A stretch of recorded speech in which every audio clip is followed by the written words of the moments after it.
My daughter had been walking along the edge of our property, enjoying the quiet morning air, when the sound of a vehicle skidding on gravel alerted me. HOA Karen had arrived, predictably overconfident, her face red with fury, and this time she wasn't alone.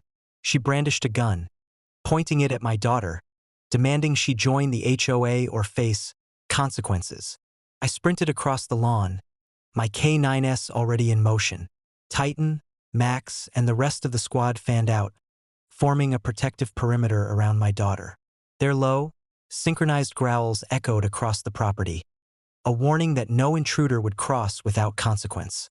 Karen froze, seemingly unsure whether to advance or retreat.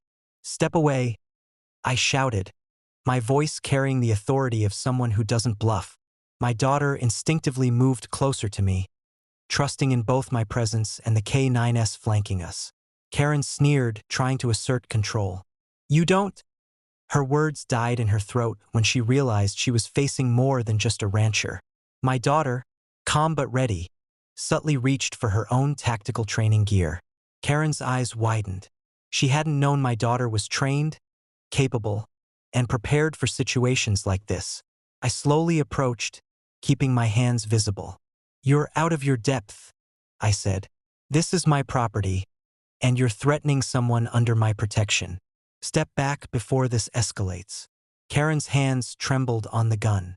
The growls of my K9S intensified, and the coordinated stance of the squad made it clear she had zero advantage. For the first time, she realized that her so-called authority carried no weight here. One wrong move and the consequences would be immediate and severe. "Don't make me call in backup," I warned, keeping my eyes locked on her.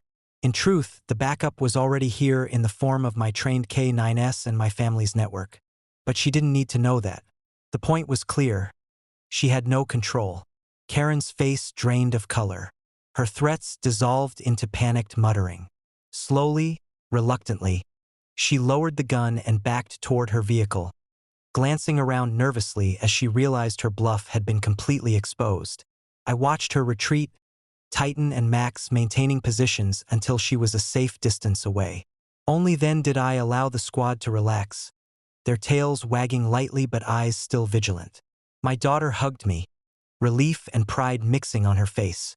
"That was intense," she said softly. "It's over for now," I replied, rubbing Titan's head. "Karen doesn't understand who she's dealing with yet, but she's learning." Later, I walked along the property line, surveying the quiet landscape. The lake shimmered, birds called, and the only sound was the occasional bark from the K9S patrolling the perimeter. Karen had thought she could intimidate my family. She had thought a gun would give her authority. But she had underestimated us.